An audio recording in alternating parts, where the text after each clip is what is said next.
Y conversamos con el magistrado Felipe de la Mata Pizaña, quien elaboró el dictamen que autorizó el Tribunal Electoral para permitir a dependencias y funcionarios públicos difundir y promover la participación ciudadana justo en la elección del Poder Judicial. Como le decía, estos comicios son el próximo 1 de junio. El magistrado explica los alcances de esta resolución en medio del debate político que se ha desatado por este proceso. Hay que recordar que antes, en los años 80, el Ejecutivo organizaba las elecciones y después esto se fue acotando progresivamente hasta la desaparición total de la participación del Poder Ejecutivo en las elecciones. Y esto se ha considerado como una de las características básicas del sistema. Me parece que pensando en las elecciones de partidos, en las elecciones históricas al Poder Ejecutivo y Legislativo, el Consejo General del INE tomó la decisión de prohibir que particularmente los poderes de la Unión promocionaran el voto. Promocionaran el voto, es decir, que dijeran, va a haber una elección el 1 de junio a jueces, magistrados y ministros.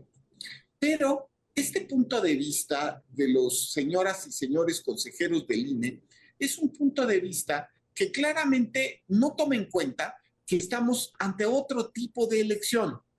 Esto es una elección totalmente novedosa, una elección que no parte de los mismos paradigmas. De hecho, aquí tenemos la participación de los tres poderes en todo momento dentro del sistema de elección judicial. Hay que recordar que una de las primeras cosas que siguen al inicio del proceso de la elección de jueces, magistrados y ministros fue la determinación de comités del Poder Ejecutivo, Legislativo y Judicial. Comités que servían o sirven para, primero, recibir todas las solicitudes de personas que querían ser candidatas junto con las pruebas de idoneidad, después la determinación de idoneidad y la selección de las candidaturas finales. Todo eso lo hacen los poderes ejecutivo, legislativo y judicial. Eso es importante hacerlo notar. De hecho, ya habían habido spots electorales de los comités de los tres poderes, invitando a la ciudadanía a participar. Ojo, esto no significa que los poderes de la Unión puedan promocionar candidaturas. Tampoco significa que puedan hacer proselitismo a favor o en contra de nadie.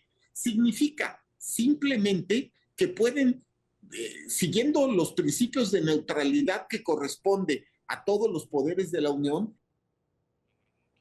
El magistrado Felipe de la Mata respondió a quienes plantean una eventual falta de imparcialidad en este proceso. Vamos a escuchar.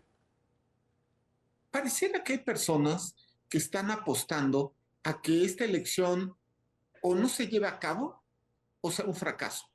Que sea una especie de elección secreta, que nadie sepa que hay una elección, ni tampoco cómo puede votar. A esas personas hay que decirles que los que van a fracasar son ellos y no la elección. Vamos a hablar de la elección. Todos vamos a discutir las candidaturas. Vamos a seleccionar a los candidatos.